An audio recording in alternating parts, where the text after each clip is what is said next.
Hey everybody, this is not David Hensley, owner and creative director of Longwall Productions. I am Chris, and I am jumping in real quick to give the intro to our episode. It's going to be from stage to screen and vice versa. I cannot stay, because I am going to go take a nap and let the theater kids talk. Take it away, Dave. Thank you for that introduction, Chris. Like he said, this episode is titled From Stage to Screen and Vice Versa. My name is David Hensley. I'm the owner and creative director of Long Walk Productions, joined by my co-host, Long Walk VP, Stan Wilson Lee. Hotty, hotty. And we are once again joined by Katie Bearden. Hello. All three of us are theater nerds, and so I thought this would be an interesting topic of discussion. Katie actually gave us the idea for this episode. So we're going to begin by discussing stage to screen adaptations as what we consider some of the best, what we consider some of the worst. And this episode could either be really short or it could be about 3 hours long. We're going to find out with the group of the three of us. So, Katie, why don't you take it away and talk about best stage to screen, worst stage to screen. What are your thoughts? And we're not just categorizing it from musicals, right? This is No. anything from the stage. Okay. Yeah, anything that was originally a play that then got adapted into a film. Cool. Vice versa. Yeah, and vice versa. That'll be later. I think the most current one that comes to mind that was so well done is Fences, with Denzel Washington and Viola Davis. Viola Davis is one of my heroes, and I know that she and Denzel Washington played the same roles together on Broadway, and that Denzel actually directed the film, which I thought was incredible. I had only ever read Fences in college and thought it was really good because it just, I don't know, it has so many metaphorical moments, and, you know, about the fence being built, about it being completed, about all of the shortcomings of Denzel Washington's character, and all of the times that Viola Davis is allowed to get angry but never leaves, you know, and like goes to a point to where she's willing and open to take care of Denzel's child that has been, like, he cheated on her with another woman and she got pregnant and had the baby and then passed, and then Viola Davis's character decides, like, well, it's not the baby's fault, and decides to take care of this child. It's just an incredible adaptation. I love the way that it was filmed, and I would definitely say that one's up there on the list as far as from stage to screen. Also, Stan and I were just talking before we hit the record button, but Doubt, that's the first time that I ever saw Viola Davis on screen, and she is on the screen. I can't remember the actual timestamp, but it's very minimal, and she is so riveting in that role. I have actually never seen the stage version of Doubt. I've read it because John Patrick Shanley's probably one of my favorite playwrights, but I think the cast in that movie with Amy Adams and Meryl Streep and Philip Seymour Hoffman and Viola Davis, it's just extraordinary. I really wasn't a Philip Seymour Hoffman fan per se before I saw Doubt. It was extraordinary. And it's one of those plays and films that leaves you with the question of, did he do what the sisters accused him of doing, or did he not?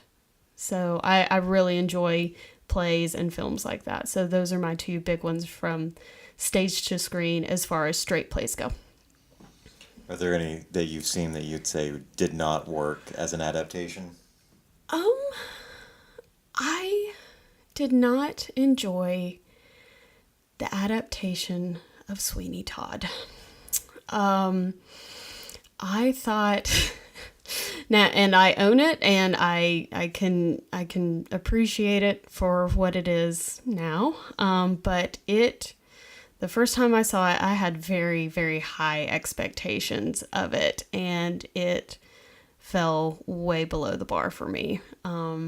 So I will say Sweeney Todd. I think the only redeeming quality of that movie was Alan Rickman as the judge, and Sacha Baron Cohen as I can't remember his name. Sorry, theater nerds, help me out. Not Borat. Not Borat. Not Borat. Actually, Johnny Depp is great. The person that fucking fucks up that movie is Helena Bonham Carter. She's so horrible in that role. I'm so sick of their like. Ugh. Anyway, go ahead. Sorry. And Johnny, I thought he did do what he needed to do, and he. I'm sorry, but Helena Bonham Carter has not been good since Merchant Ivory days, man. So it's like. Fight Club, hello. Fuck, she was the worst thing about Fight Club. Man. She made if we didn't have her in the movie, that could have been a perfect she's film. pretty forgettable in the movie. But yeah, so I didn't hate it as much as you, but I did hate her. I don't loathe it. I still bought great at a play. Blockbuster bin for 99 cents. So. Oh man, you guys remember Blockbuster? We're old. We're so old. I know. Stan, best, worst, what are your thoughts? I might not have much to go in with bad stuff, but I have a couple that I do dig in, and I might actually be duplicating one because I might do 3 or 4, but because it's an influence, David Mamet is a huge influence on me. So the adaptation of, and simply because the reason it didn't open it up to cinematic epicness, but Glengarry Glen Ross, the adaptation of Glen Ross from stage to film, you still had the intimacy that if you would have saw it in a theater, because they did a lot of interiors, whether it was inside of a cab or inside of a coffee house or inside of the office where they worked. So if they did walk outside to go to the next building, basically the exteriors were like crossing the street.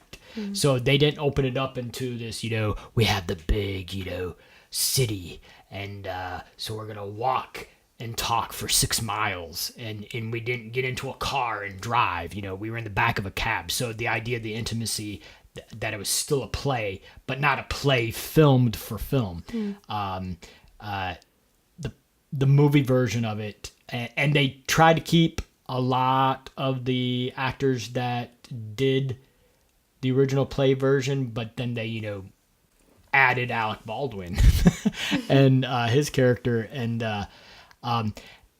so that to me is my favorite adaptation, because they took influence of mine and really visualize it really. And Jack Lemmon's really fucking great in that movie. Just to interject, I looked it up because it was bothering me. He plays Pirelli. Yes. What, Sacha Baron Cohen? Yes. I'm sorry. Yes. Sacha Baron Cohen and Sweeney Todd. The movie that is kind of Am I Pirelli. wrong in saying that Neil Patrick Harris ended up doing for the remount of Sweeney You're Todd? absolutely incorrect. I don't know. Pirelli's not the boy. No. No. Pirelli's like one of the guys after. No, the boy is Toby. The boy is Toby, that's right. And also, Sacha Baron Cohen playing a little boy is the thing of nightmares. Yeah, that sounds horrible. I'm sorry to interrupt. But you are talking about me. But and then recently, I just watched the Jane Fonda documentary on Amazon Prime. Jane Fonda in 5 acts, and it basically goes through. Each act is named after the particular man in her life that was the most influential. Like the first act is Henry for Henry Fonda, her dad. The second act is Vadim for Roger Vadim when she went to France and started doing Barbarella and stuff. And then the last act is called Jane, So because she has basically rediscovered. But what is important is that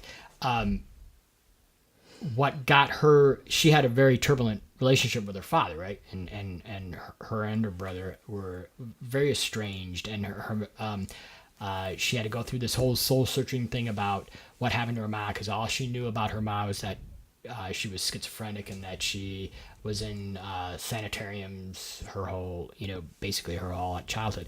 But anyway, what's great about Jane Fonda is that she finds a lot of her own stuff because she produces stuff, and a lot of the stuff, because she's an activist, a political activist, she finds work that represents her particular thing at the moment, i.e. China Syndrome, Coming Home, all these. But she found a play that she saw on Golden Pond, which she basically picked up so she could have a catharsis with her dad, because they ended up putting Henry Fonda and oh my God, Katharine Hepburn as her parents, as her character's parents, and the play done just as a play may not. It's kind of sentimental. It's kind of but it's actually a really good play. It's a really good play, really good family drama. Not as intense and as dark as like Shepherd family dramas, but it is a really good play.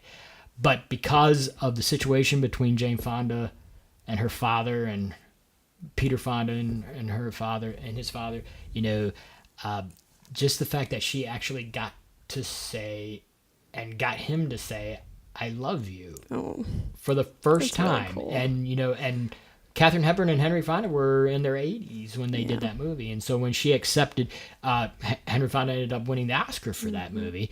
And Jane Fonda, and it was right after he passed, Jane Fonda had to accepted it. And she basically thanks him for allowing her to have this moment in time with him to find the purpose of the relationship. That's really and sweet.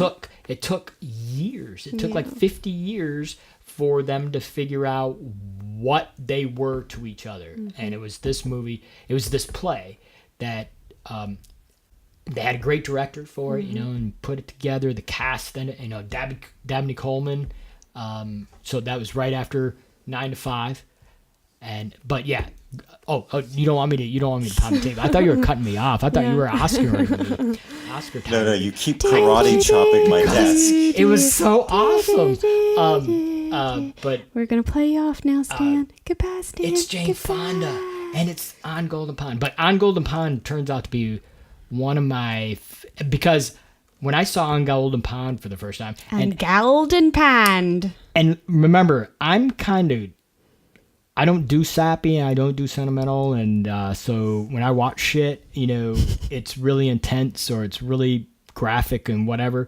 But I saw On Golden Pond, that was one of the first movies that literally broke me down as in a human quality, and it's just a play about families learning how to deal with each other way late, and then I went back, and so that became one of my favorite movies, one of my four of my favorite performances. Did you read the play first, or you saw the movie first? I saw the movie, and then I found out it was based on a play, and I went back and read the play, and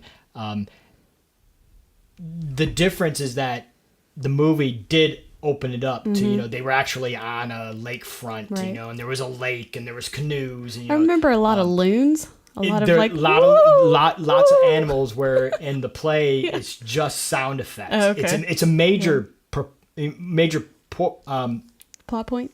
I guess it would be, because like they're their own creature, they're their own character, and then the loons represent a meter of time in the play. So, but then in the same movie, can be said for Friday the 13th too. We always know that. Yes. Killing is about to happen when there's a loon. Yes, yes. And the movie introduced me to little Doug McKeon. Nancy McKeon's from Facts of Life. Her brother, who turned out to be one of the great young actors that never got going. Because he was a contemporary of young Jason Bateman, and now we know where Jason Bateman is. Yeah. Doug McKeon was supposed to be Jason Bateman? what Jason Bateman became. Oh. So, that's and his first major film is with Henry Fonda, Katharine Hepburn, and Jane Fonda, and Dabney Wow. Coleman. Iconic. And he spends most of his scenes with Henry and Katharine Hepburn, and he holds his own. He's like 12 years old in the movie. It's like, and then he went on to do TV, and then he was disappeared. And so his sister had a little bit better career, but then Jason Bateman went on and did stuff. And So what were your other ones? What? David reminded me of this the other day, and I can't believe I wasn't planning on including it, but my favorite adaptation of all from stage to screen would be West Side Story. Oh, yeah.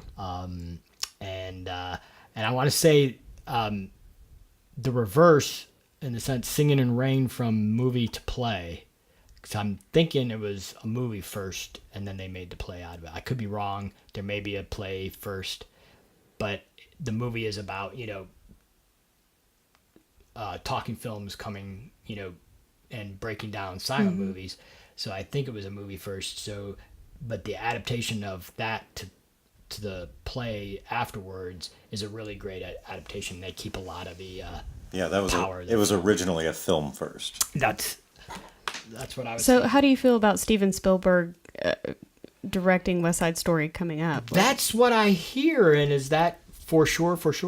Oh yeah, it has already started. I'm sure we'll actually get Latin actors and actresses as well. You'd be wrong. No. Yes, Are they Stop Jewish? Ansel Elgort from Baby Driver They're is playing the lead. You guys. well, he's ethnic because the original Tony was supposed to be Polish, so it's okay. So he can do Polish, but We gotta do better. But I'm writing a but letter right on now. Steven, Dear in Steve. Steven's defense, Be better. if anybody can adapt something, it's him. Sure. So, but I agree with you. Unless he has a new Take group on of it. class that he's using, because like I said, in the original play, it was Polish, and then it became Italians. For the most part, in the movie. But so if they go back to something like Jews and I don't Those feuding Jews. but I don't know how, hopefully but I don't know what he would place the Puerto Rican groups with, because that was a very major that's a very major I thing. don't know why you But would have to replace them. Again, it is Romeo and Juliet, so it can be any kind Yeah. of feuding Yep, class. it can. Like in China Girl, the film adaptation, which was Italians and Koreans, so and it was great, but it wasn't a musical though. But Or are so those your major three? Like, are there any that are like, ew, gross? I don't. Why did they do that? Repo the Opera. Rico the Genetic Opera. Repo the Genetic Opera. Either way, whichever way it started, I can't shouldn't say have that became the I'm- other. But familiar with but that. on the other hand, if you're just going on basic, I probably would have a blast doing the stage version of Repo. What is that about? I don't know about that. People stealing organs. Oh my god! But That sounds like it would be right up your alley. I'm surprised you didn't enjoy it. And Nivek Ogre, from Skinny Puppy is in it and Hey. everything. So, but and he's at Mad Monster Party. So it seemed like I would be a fan. But the movie really is horrible. Oh. The play has to be really done like in the sense of an Evil Dead Live or something like that, or Night of the Living Dead Live or something. To make the play. It's basically a trauma. Film put on stage. So if you're going at it at that route, you definitely cannot take it seriously if you're gonna do it as a play. make sure you know your source material because it's really suck ass. Oh, Don't hold any punches. right. What about you, David? So I'm going to do mine in reverse. I'm a bad theater nerd because I do not enjoy the film adaptation of Rent. It sucks, man. This, Are you saying it sucks or that sucks that you don't like it? The film, I don't like to play, but the film sucks at it. Oh, okay. I've never seen the play live, but I was a theater major in college, or I of course have heard the soundtrack backwards Over and forwards and a over. million Yeah. times, and I enjoy the music. I like I the was about to ask soundtrack. how many minutes were in a year. Hated the movie, even though at one point I owned it just because I was a theater major You and needed felt like chicks. I should. And there's a girl, So, but as far as best goes, I'm going to get a little weird and break my own rule here in talking about this. Instead of just one particular play, I want to talk about Martin McDonagh. Yes. He is a brilliant playwright and a screenwriter, and his work just translates so well between either medium. Lieutenant of Inishmore is one of my favorite plays, and the three of us have been in a production of a behanding in Spokane.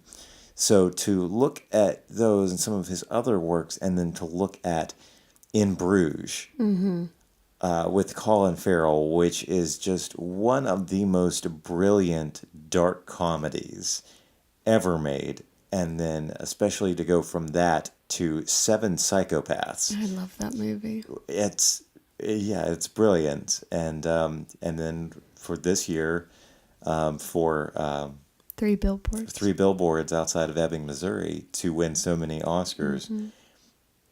Yeah. Has anything been adapted of his from stage to screen? As far as I know, I don't think so. I think 'Cause he he's basically just went from original writing screenplay plays to writing or screenplays. original But play. Handing in Spokane would make for a brilliant film, and it would be so easy. Lieutenant of Inishmore is... That one to me sounds like more movie Yeah. material. Oh, absolutely. And I imagine it would actually be a hell of a lot easier to make that into a movie than it is to actually put it on stage. Did he write Pillow Man?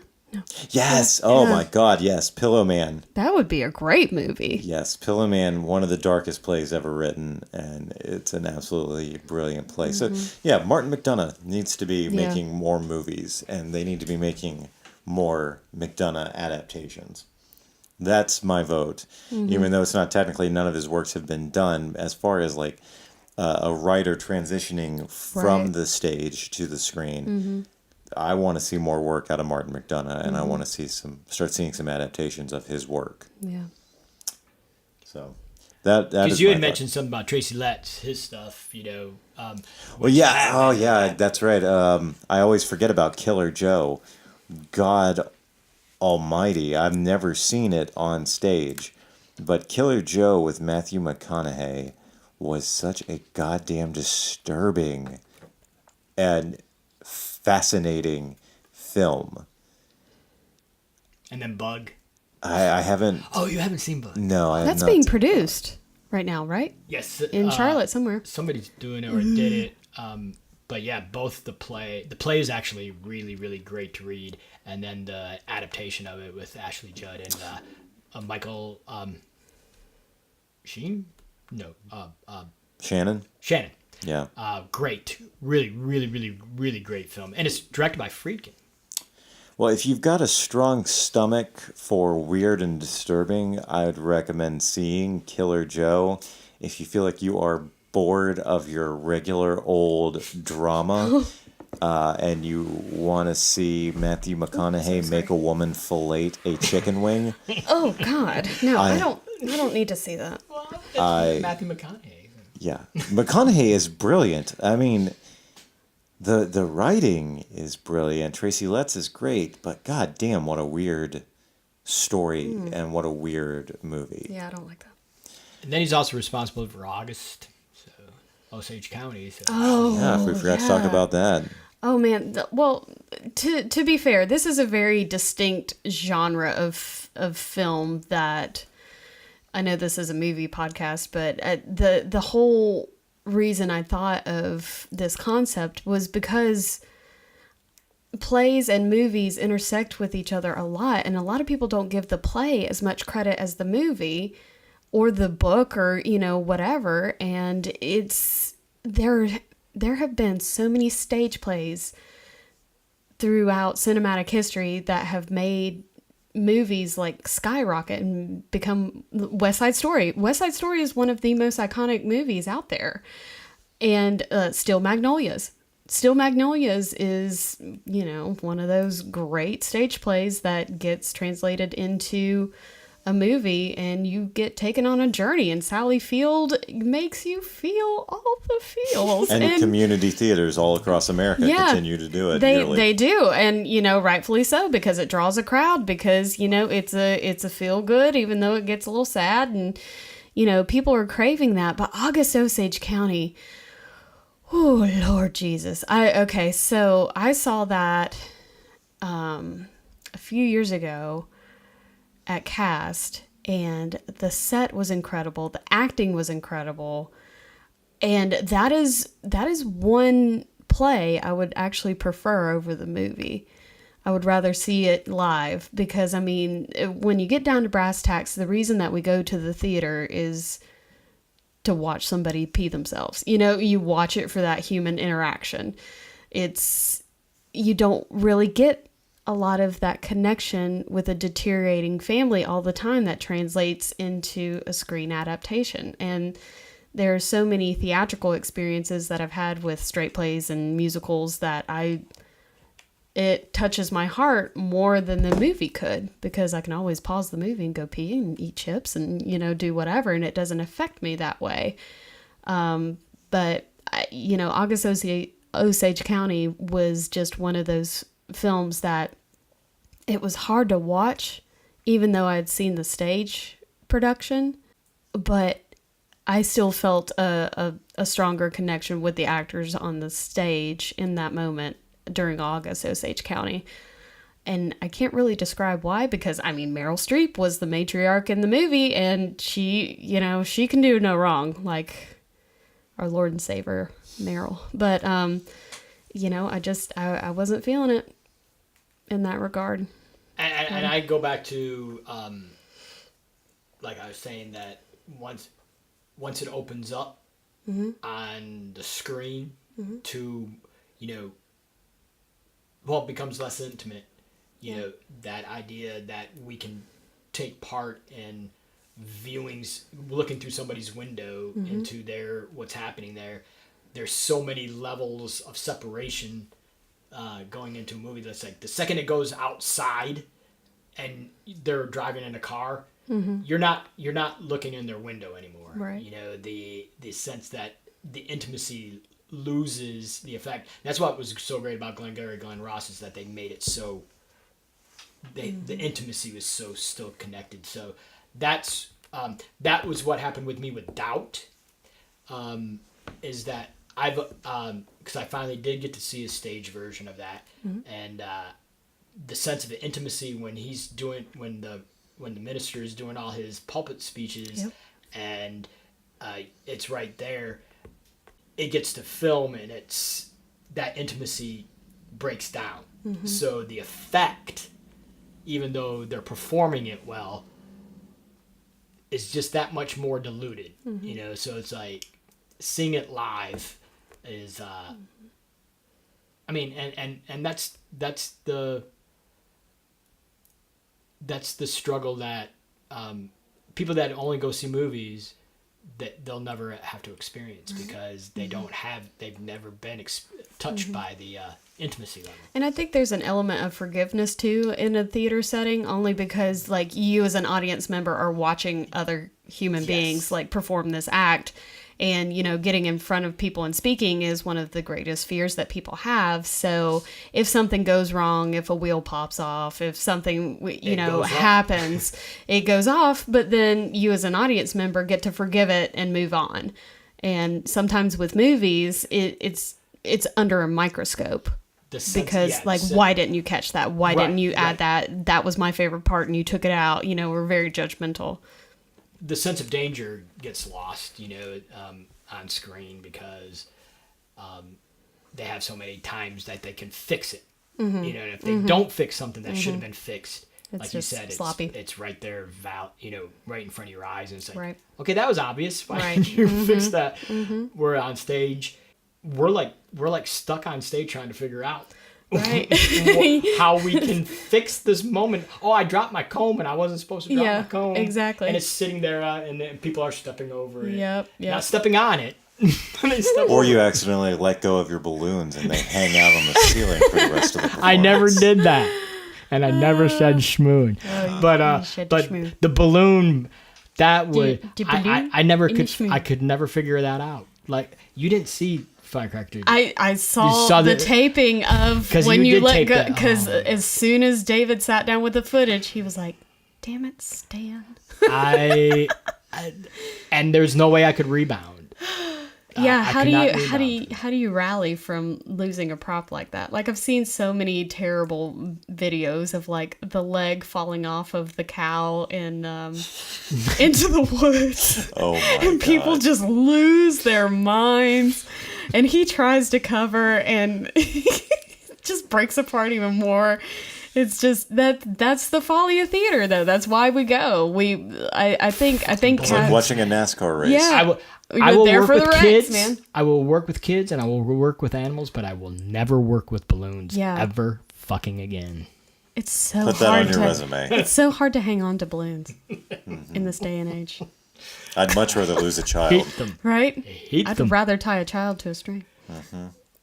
All right. Well, if you guys have any more thoughts about specifically stage to screen, I'm sure I could think of 1,000 different examples, but it's also effective to mention what you saw first versus, as far as, like, for example, I saw the film of Phantom of the Opera before I saw the stage play.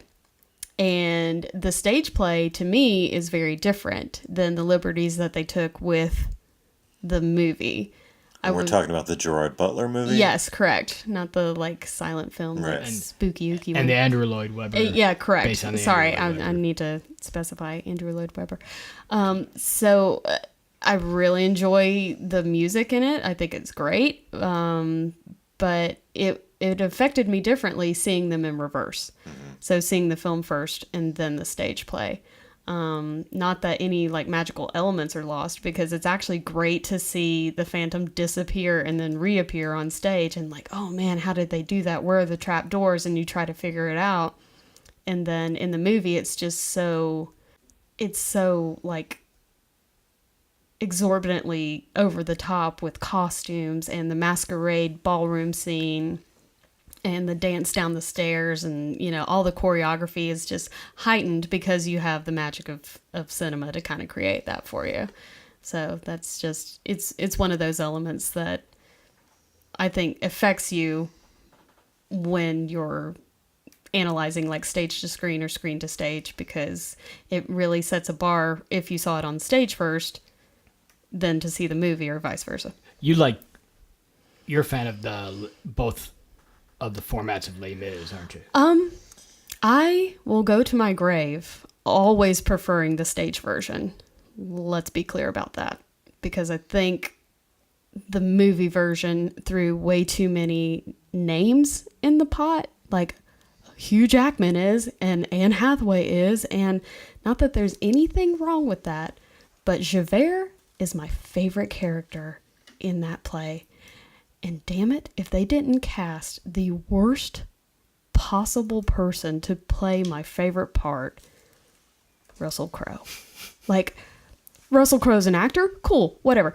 Do not sing any of Javert's songs. Do not even be around that character. You can see your way out. Like, I was so distraught that he was cast as Javert. And I think that movie would have been 1,000 times better had any other human being that could carry a tune in a bucket be cast. I also did not like the Thénardiers. I didn't like the whole Sacha Baron Cohen and Helena Bonham Carter duo of the Thénardiers. He's supposed to be very thin. She's supposed to be very wide. And that's what makes them funny, is because they're two opposites and they're the only comedic roles in the entire show. And she really like over sexualized Ms. Thenardier, and she's supposed to be like disgusting. And I wasn't there for it. So there were elements of the movie that I really appreciated, and then there were elements that did not land at all, and I hated them with a fiery passion. I have to admit, one of the reasons why I've never seen the film version of Les Mis, and I have yet to see a full length of the play, but I appreciate everything about the play, and being a union rat and solidarity forever, dude. Yeah. The whole premise of worker rights is Right. all up in my alley, but my socialistic tendencies are on display. But the biggest reason I never saw the movie is because I don't want to see those people Yeah. doing those performances. Right. No, I 100% agree with you. Because I've already have predisposed notions of all those actors from other stuff. I want to be surprised, and I think the only way to be surprised is by going through an audition process and not making it a name movie. So I wish they would have, They wouldn't have sold it though. They wouldn't have sold that's it, the but they- entire thing. Like it's they could have put spend money to make money. use people like, I don't know, Kristen Chenoweth or some, Like some Broadway to screen stars. That yes, have people that have already done. Well, the Hugh work. Jackman, in his defense, has been on Broadway quite a bit. Sure. But, Sure, he has. I mean, he's fucking Barnum, whatever. But Well, I don't know if he's fucking him, but shit, what was I thinking? I have to admit that I am a fan. I can't believe I'm forgetting what I'm about to talk about. you're doing great.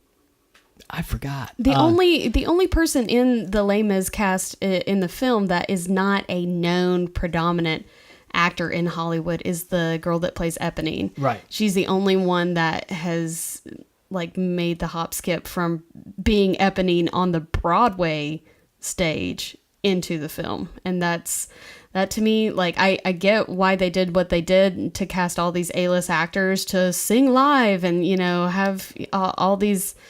I mean, don't get me wrong, I like the movie, but the play is always going to take the first.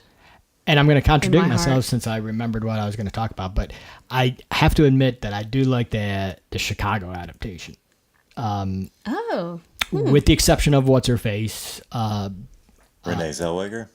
Okay, both What's Her Faces. Oh. Catherine Zeta-Jones. Catherine Zeta-Jones. Actually think like she's Renee so Zellweger hot. better in that than Catherine Zeta-Jones. But Richard Gere, because this is going to totally negate what I just said, because I just said I don't want to see names doing those. I want to be surprised. But I thought that was pretty surprising for him, though. they were all surprising. Yeah. Richard Gere doing his dance number. I mean, he was in the total vein as, like, say, John Travolta in Hairspray, or God. coming out, or even more so Christopher Walken Yes. in Hairspray. If we want to go into that, so much love. plays that were straight movies with music first, then became musicals, and then became musicals adapted into movies as musicals. Oh, do we want Oh to my take God. a quick history lesson? Yeah. Producers. Oh, and- Jesus. I think I got Hairspray. incepted. And Crybaby and Oh, God, I love Crybaby. all the John Waters stuff, basically, and they're actually all pretty fucking great they're adaptations. good. They're really good. I love Producers is Hairspray. great. I don't like the movie The Producers. The original film? No. I not the The one musical- No, I'm sorry, the one with Nathan Lane and Matthew Broderick. Matthew Broderick can go flag high. I can't stand that man. I would love to agree with you, but I actually dug it. because Nathan Lane's Zero Nathan Mostel. Lane was, he is hysterical and can do no wrong. But Matthew Broderick, it just, and adapting the music was really good. But the Hairspray adaptation, Hairspray was great. fucking going from Divine as Edna Turnblatt to Harvey, not Weinstein, but Firestein. Oh my God. Firestein. Could you imagine? as Edna Turnblatt, and then John Travolta. Fantastic. I thought John it was great. Travolta is so. If you have not seen Do it. his Edna Turnblatt in Hairspray, it is amazing. Especially his performance with Christopher Walken. Yes. And their duet together is one of the most beautiful things you will ever see. It will make you weep. It is gorgeous. It is gorgeous, and I've never seen Christopher Walken as happy doing a role. Yeah. He was just so truly It happy in that looks movie. like they're having a good time. Yeah. wonderful. So if Love we that go in movie. that route, Yeah. those are probably the John Waters adaptations. Are really good adaptations from movie to stage to movie. So but yeah. I did Are we that. getting off topic? I know you're probably No, you trying kind to of keep just crossed it on over. script. My next question was going to be, conservatively, how long do you think it's going to be before we get a Hamilton film? Oh yeah, like months. I'm going to see Hamilton on Tuesday. You are. Yes, I am. Oh, that's very exciting. Same seat I was last time. Behind that column.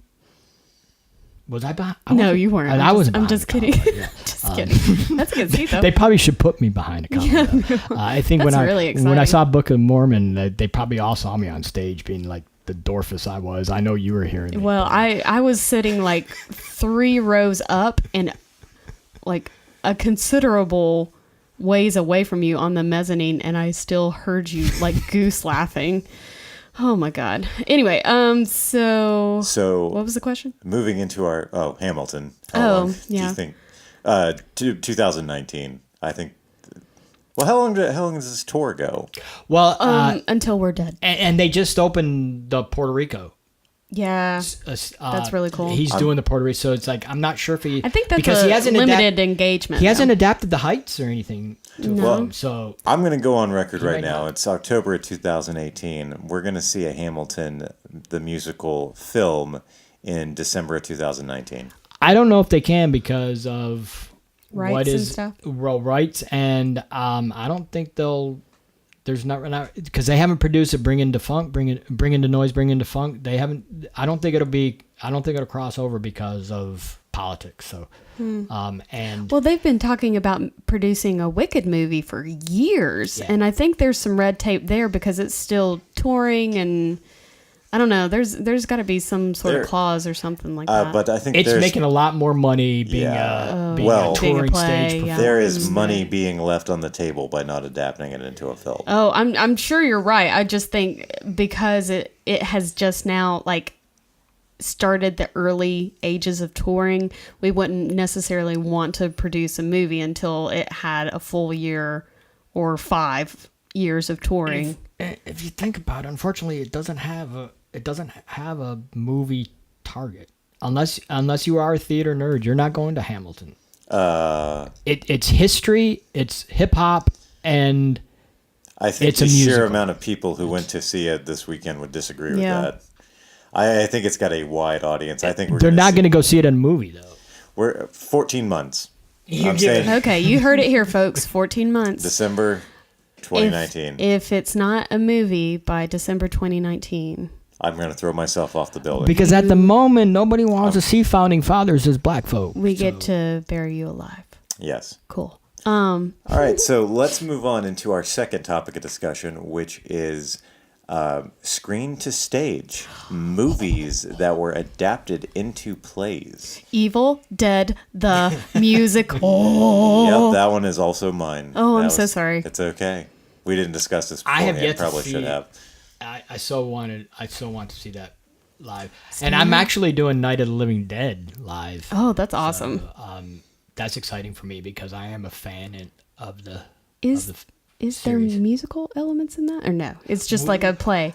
Is the there? final ending is a song, Whoa, and I introduce it. That's so cool. I have the first 2 notes of the song.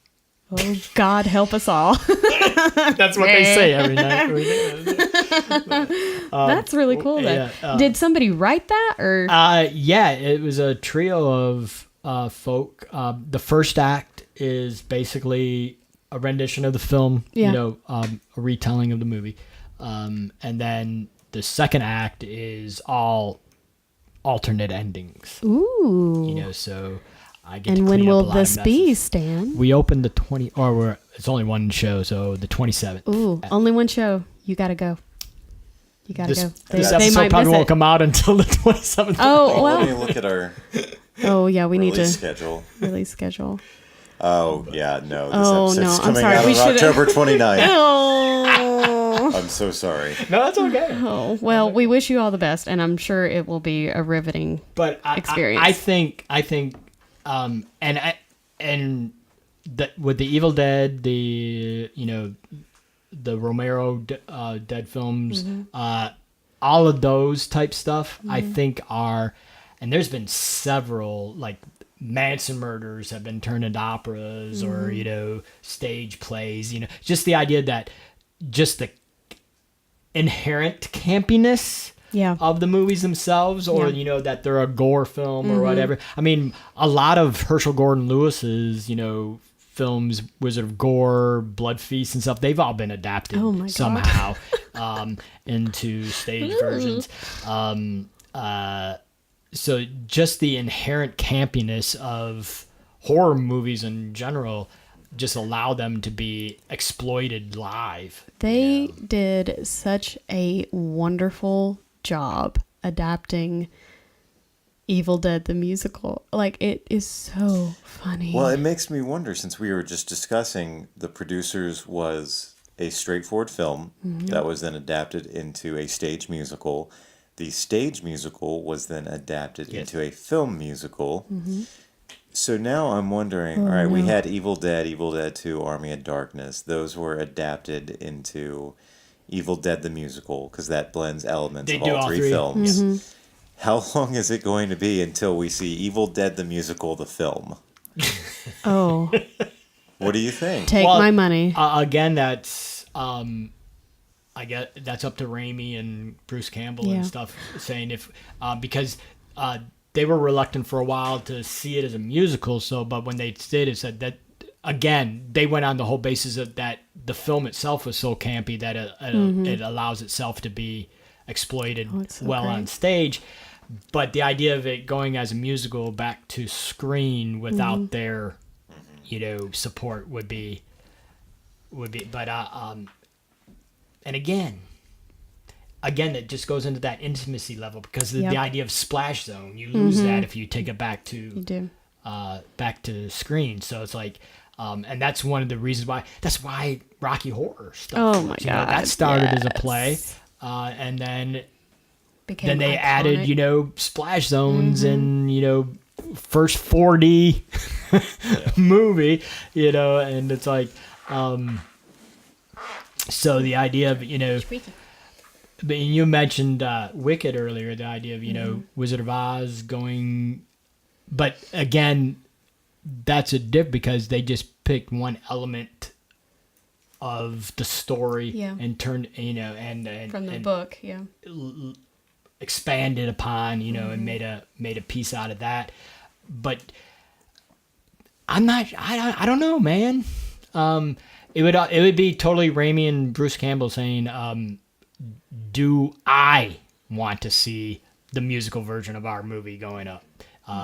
And because I think that's one of the reasons why they went ahead and just did Ash versus Evil Dead for television, so because they saw what a stage version can do to stretch out the mythology. So it's like, let's just make it longer and make a series of it so we get multiple episodes and we can stay in this world longer. But I'm not sure if Bruce Campbell comes back to do Ash and sing. Oh, I'd be at that theater every day. yeah. I can see him popping into the film for a cameo. I cannot see him carrying the lead. I don't He's know. He's in a full-blown musical production. You know, we can It's ask still- him. We can talk to him about it. Yeah. Come February. Yeah, we He'll can. probably be like, know, get out of here. It's like, you know, Security.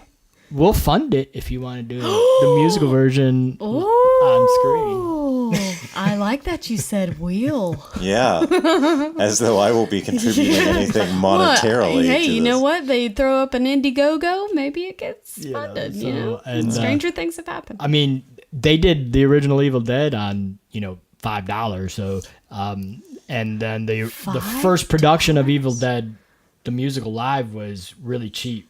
They literally just stood up there and sang songs and splashed blood about it. Well, so, that's what's so funny about the how it's transitioned into what it is now, and I think that's where you might lose it becoming a movie, because the backdrops, like, they're in a little paper car, Exactly. and they're going Yeah. over a little tiny bridge, and the Exactly. bridge just kind of all of a sudden has caution tape all over it, and there's little fuzzy like cartoon animals going by, like underneath the backdrop, and those kind of elements that are telling your audience, hey, we're here to have fun. Yes. Right off the bat, I think that would be lost, going to the because movies to watch it. there's a musical adaptation of Silence of the Lambs called Silence! Exclamation mark. I don't know. And it started out just as like a Does- 35 minute. Buffalo Bill have a song about, oh wait, you are shitting me. No, really? Stop it. Stan is shaking his head, yes. Call up Silence. Oh no, there's I know songs about this. all over the I place. was looking man. at something.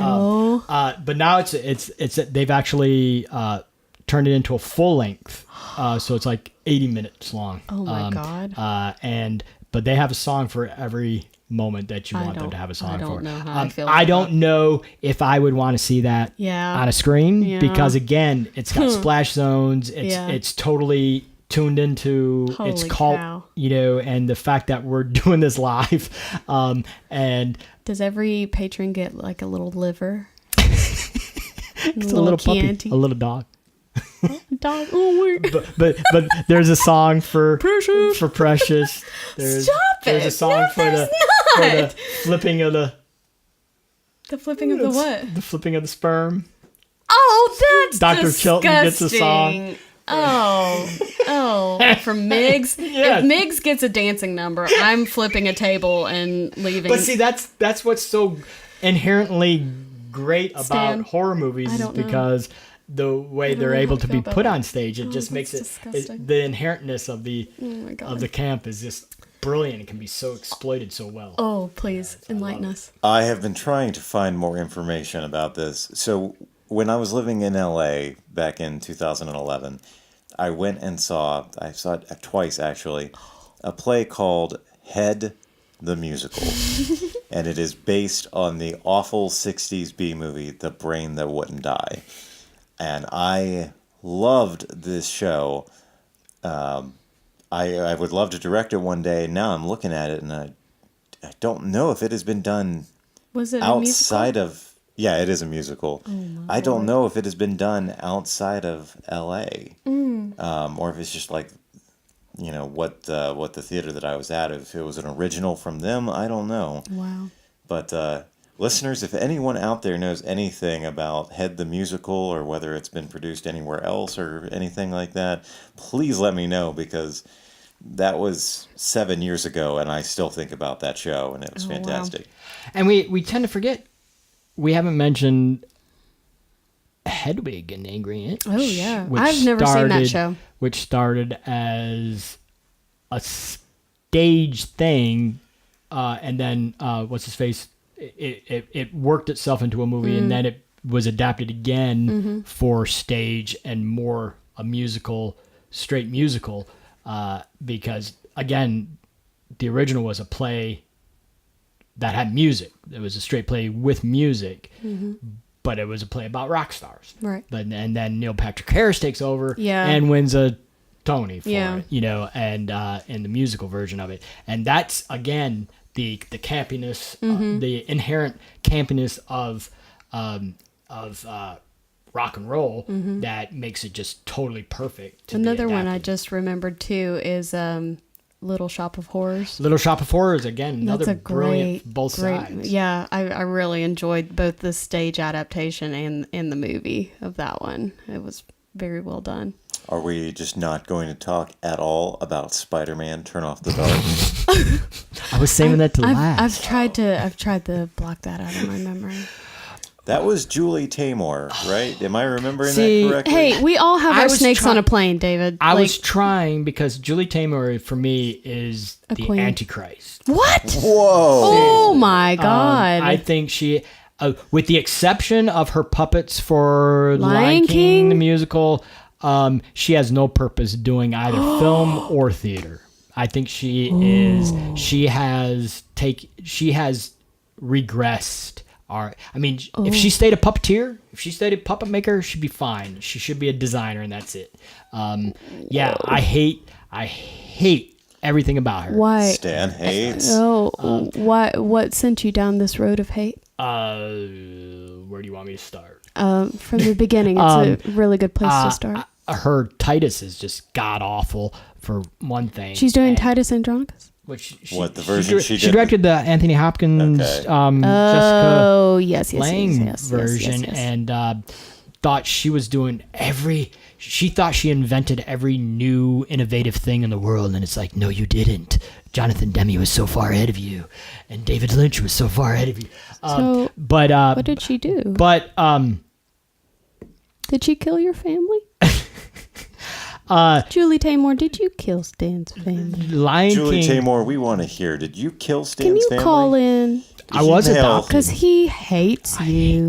Email And I don't care if you hear this. david.longwalk@gmail.com if you are Julie Taymor and you murdered Stan's Yeah. parents. Because Julie Taymor is I somewhere want- on this planet and like spilled some I lemongrass want tea all on the the ground. fans of because Julie she- Taymor to write in so Oh I my can talk to them God, personally. please It's like, don't. you should not be a Please fan don't. of Julie Taymor. Oh my She God. has Okay. destroyed. Well, listen, We're getting off the yeah, rails. we are. I just wanted you to know talk what? about Spider-Man Turn Off the Yeah, Dark. let's. But see do what that. she ruined Spider-Man. Spider-Man. Peter Spider-Man? Peter Parker Spider-Man. Peter Spider-Man, you're late again to work. It's Damn your you, head, Spider-Man. Spider-Man. It's amazing to me that we have gone 57 minutes before going this far off the rails. All right. Well, do you guys have any more thoughts you'd like to share about either stage to screen adaptations or screen to stage adaptations? I think it's a topic that we could continuously talk about, only because it's been happening for so long. I would like to talk about the trifecta of book, musical, and movie, which I think The Color Purple has done an amazing Color job Purple's at. great, yeah. So the book is phenomenal. It is. The movie is phenomenal. And I've only ever listened to the soundtrack of the musical, but the music in the musical Songs are is great. phenomenal. So I think it's very difficult to have that kind of trifecta and have it carry on to be a great movie and a great Ragtime. play. Would be. Oh, yeah? If there's something before Color Purple, it would be Ragtime. The book is brilliant. The Doctorow book is brilliant. Then it became a movie with it was James Cagney's last movie, and he won a Best Supporting Actor for it, and then they turned it into a musical too, stage, and it's great. It's really great. The Lion King? Lion King. Yeah. No, I'm sorry. But it wasn't a The book. Jungle Book. That's Based on the novel, Yes, The Lion King, by Stephen King. by Stephen King. The Lion, Stephen King. No, I'm sorry. I was thinking of Jungle Book. No, you're thinking of Because- Hamlet, dear. Oh, yeah. Hamlet Lion. Yes. So from Hamlet to Lion King. to the Lion King Julie Taymor version. Oh, No, Julie Taymor. I'm not crazy, right? Like Jungle Book was a Yeah, it book was a book. into a movie into a play. I don't know. But was it a Is it a musical? play? It when it I'm sure there's a play version of The Jungle Book. I have no Or doubt. are It's you like a thinking classic. Curious Incident of the dog boy and his girlfriend? Or Peter Pan, too. I think you just combined a whole bunch of different things into one The stand. Curious Case of Dog Boy. That's not correct at all. That should be a movie into a musical. We should adapt that into a play.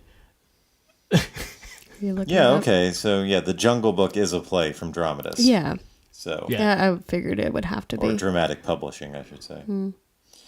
And it was I'm originally a not book crazy. to an You're not animated crazy. film, and then an animated film into a live action. Talking Yeah. about the trifecta. Right. Well, I think when I say trifecta, it's as genuine to the original Yes. creation as it possibly Yes. can be. So that's why I say The Color Purple. Yeah, we could talk about all the adaptations into animated features and, costuming decisions on stage and whatever, but I think that's the truest form that I was really speaking to, is like what I saw in my mind reading The Color Original Purple source material. is what I imagined in the movie. And those characters having those feelings in song is I think translated very well. I have to admit, and I know you're a fan of some of but I do have to admit that I'm wary and concerned about the trend of like Beauty and the Beast. Agreed. And 100% agreed. Aladdin and Yep. all those being turned. Even though I just found out that the cast list for Mulan is Yeah. fucking brilliant. It's Yeah. Donnie Yen and Jet Li, and Gong Li. I mean, it's a great cast, but I'm still wary that is a ongoing. It's like Yeah. we don't have to do anything. Right. This would have tied in more to our discussion earlier about sequels and remakes and stuff, but the idea that I'm not sure how necessary it is to take the specialness of the original. Agreed. 100%. 100%. Like Beauty and the Beast was just gorgeous as an animated film and did all the feeling that Did you see the live needed. action? I did not. Okay. But I am concerned of that. There's a sense once it becomes human that Right.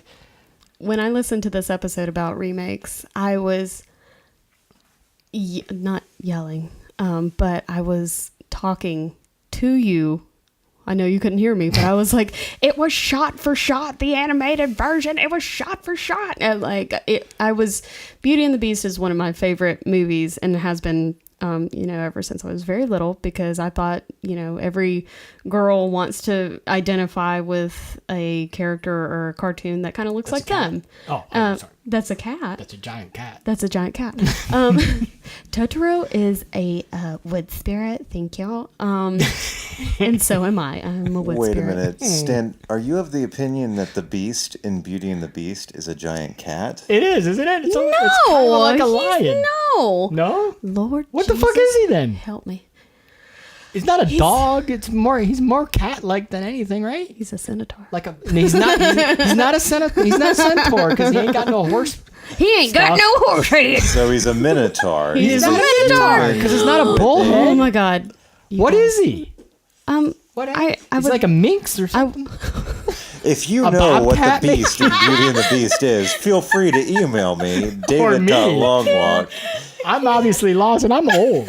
But I would like to think that he was designed kind of with. even Robbie Benson. He's very. That's what we're talking He's about. very dog-like and also very bull-like because he has like So he's a dog? horns.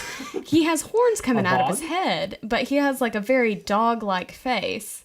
And he also has cloven feet, right? No, No? No? he has like paws. Oh. So maybe he is a cat. See? No, he's not a cat, or Is there else a he would have scene- bit her He's and a ran away and hid in the box. Kagul. A cat dog bull. I hate Is you there both. ever a scene of him grooming himself? A batog. Yeah, Or- he does. He does when he gets bitten.